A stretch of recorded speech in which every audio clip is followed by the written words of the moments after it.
আসসালামু আলাইকুম। আমি জরিনা, আপনারা দেখছেন জরিনা রান্নাঘর।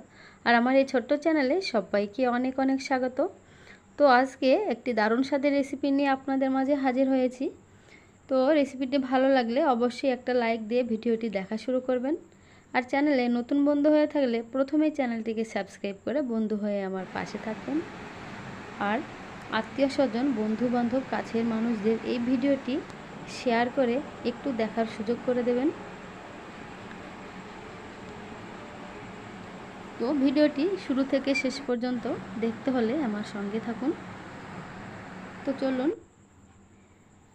এই রেসিপিটি তৈরি করার জন্য আমি এক বাটি গোবিন্দভোগ চাল নিয়ে নিয়েছি।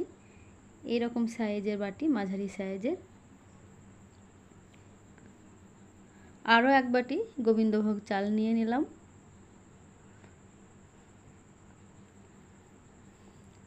এবার আমি জল ঢেলে দিলাম। তো আমি 5 থেকে 6 বার ধুয়ে নিয়েছিলাম। তো ধুয়ে নিয়ে জল ঝরিয়ে চলে এসেছি। এবার আমি আবারও জল দিয়ে দেব। তো জল দিয়ে আমি ঘন্টা দুয়েক রেখে দেব। ঘন্টা দুয়েক পরে ফিরে আসছি। এবার আমি জল ঝরিয়ে নেব। তো জল ঝরিয়ে আমি চাল নিয়ে চলে আসলাম। এবার আমি এই চালগুলোকে পেস্ট করে নেব। তো পেস্ট করে নিয়েছি।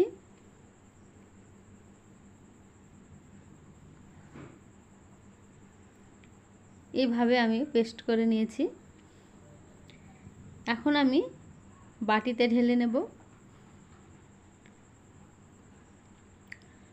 তো বাটিতে ঢেলে নিলাম। ঢেলে নেওয়ার পরে আমি দিয়ে দিচ্ছি ওই বাটিরই এক বাটি সুজি, যে বাটিতে আমি গোবিন্দভোগ চাল নিয়েছিলাম। আর ওই বাটিরই এক বাটি টক দই। এখানে মিষ্টি দই দিলেও হবে। তো আমি এক হাতে ভিডিও করছি আর এক হাতে মাখা খুব অসুবিধা হচ্ছে, তাই আমি অফ ক্যামেরাতে 5 মিনিট মাখিয়ে নিয়েছিলাম।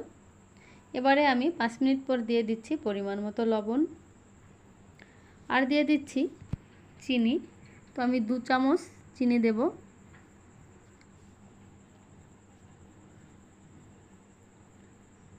আবারও আমি অফ ক্যামেরাতে 2 মিনিট খুব ভালোভাবে ফেটিয়ে নিয়েছিলাম এবং চিনি গলে গেছে। ঠিক এইভাবে ব্যাটারটি তৈরি করে নিতে হবে, না ঘন না পাতলা, কারণ খুব পাতলা হলে হবে না। এবার আমি দিয়ে দিচ্ছি নারকেল কোড়া। ওই বাটিরই এক বাটি নারকেল কোড়া দিয়ে দিলাম। নারকেলগুলোকেও ভালোভাবে মিশিয়ে নিতে হবে। এটাও আমি অফ ক্যামেরাতে মিশিয়ে নেব, কারণ এক হাতে ভিডিও করা আর এক হাতে মাখা খুবই অসুবিধা হচ্ছে। তো নারকেল আমি ভালো করে মিক্স করে নিয়েছি। এখন আমি 10 মিনিট রেখে দেব।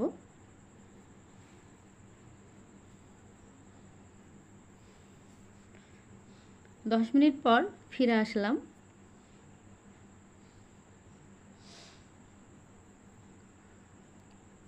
এবার আমি দিয়ে দিচ্ছি বেকিং সোডা। ওই বেকিং সোডার ওপর আমি 1 চামচ মতো জল দিয়ে দেব।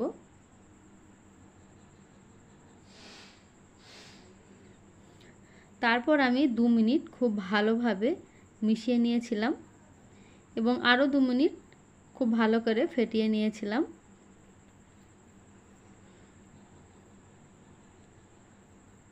ঠিক এই রকম একটি পাতলা ব্যাটার তৈরি করে নিতে হবে। তো ব্যাটার রেডি। আর এদিকে আমি নিয়ে নিয়েছি 4টে বাটি। তো বাটিতে আমি ঘি নিয়ে নিয়েছি। এবার 4টে বাটিতে আমি ঘি মাখিয়ে নিয়েছি। তো ঘি মাখানো হয়ে গেছে। এবার আমি ব্যাটারগুলি প্রতিটা বাটিতে ঢেলে দেব। তো এই রকমভাবে বাটির অর্ধেকেরও কম করে নিতে হবে। তো আমি অর্ধেকেরও কম করে নিয়েছি।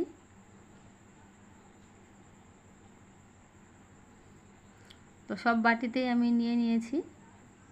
অন্যদিকে আমি কড়াই বসিয়ে দিয়েছি, জল দিয়ে দিয়েছি। জল ফুটে উঠেছে। আর এখন আমি বসিয়ে দিলাম একটি ছিদ্রযুক্ত থালা। তো এই থালার উপর আমি বাটিগুলোকে সব দিয়ে দিলাম।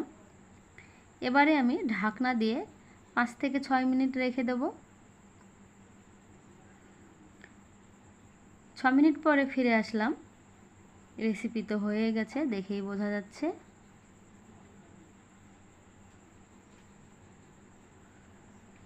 এবার আমি নামিয়ে নিয়েছি, আমি ঠান্ডা করতে রেখে দিয়েছি। অন্যদিকে বাকিগুলো সব আমি একইভাবে বানিয়ে নেব। তো ঠান্ডা হয়ে গেছে। এবার আমি চামচের উল্টো দিক দিয়ে বাটির গায়ে থেকে ছাড়িয়ে নিচ্ছি।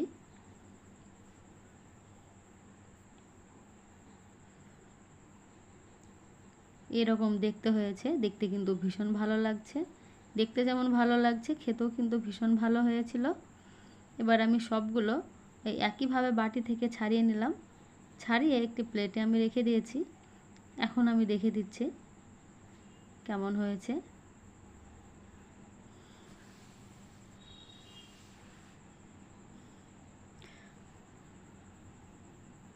তো সবগুলো আমি দেখিয়ে দিলাম। এখন আমি একইভাবে সবগুলো বানিয়ে নিয়েছি এবং প্লেটে তুলে রেখে দিয়েছি। তো রেসিপিটি ভালো লাগলে অবশ্যই কমেন্ট করে জানাবেন কেমন হয়েছে। আর শুধু কমেন্ট করলে হবে না, আগে বানিয়ে খেয়ে তারপরে কমেন্ট করবেন। এবার আমি অন্যদিকে উনুনে কড়াই বসিয়ে দুধ আগে থেকে জাল করে নিয়েছিলাম। তো দুধ আমি 20 মিনিট ফুটিয়ে নিয়েছিলাম। এবারে আমি দিয়ে দিচ্ছি 2টো এলাচ, আর দিয়ে দিচ্ছি 100 গ্রাম চিনি, আর দিয়ে দিচ্ছি 1 চিলতে লবণ, কারণ মিষ্টি জাতীয় খাবারে একটু লবণ দিলে ভালো লাগে। আপনারা চিনির পরিমাণটা কিন্তু বাড়িয়ে নিতে পারেন। এবারে আমি একে একে নাস্তাগুলো সব দিয়ে দিচ্ছি।